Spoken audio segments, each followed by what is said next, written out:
if you're having those symptoms and you have your EpiPen, here's what you're going to do. You pull off the top cap.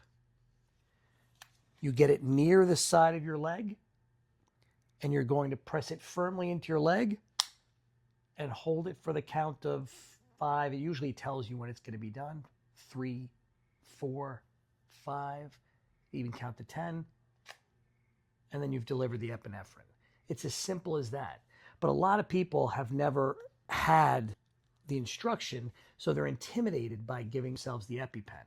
There's also a device called the AviQ. The AviQ is also an epinephrine delivery device. This one is handy because it actually talks you through it. So if you have this, what you can do is you pull the AviQ out. This trainer contains no needle or drug and is for training purposes only. Do not use this trainer during an allergic emergency.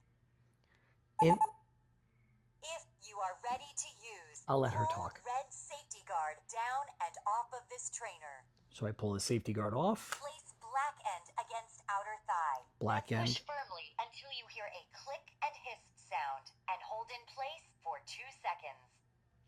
2, 1. Training complete. Those are 2 delivery methods of epinephrine.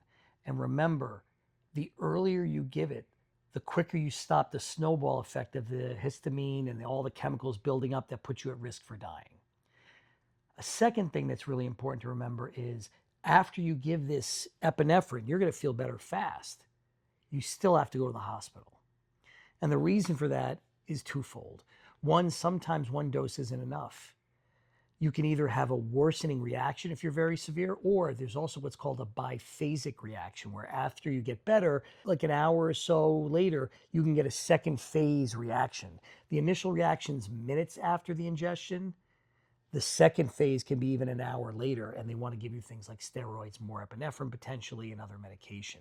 So they usually observe you at least 4 to 6 hours after giving epinephrine. The reason why people avoid this, besides the actual fear of the needle, is the fact that they feel like the reaction's not going to be that bad. They don't want to go to the emergency room. And because of that, they end up making the situation much more dangerous. One thing I think that's going to make a big difference, there's a new delivery system called an intranasal epinephrine. It looks like the Narcan dose where you spray it into your nose. It's called the Neffy. As of studies currently, it seems to evoke the same kind of response that you get from the injectable forms. And now because it won't be injected, I think people will use it a lot more quickly. And that way they'll stop the effect before they actually get sick. They still, again, will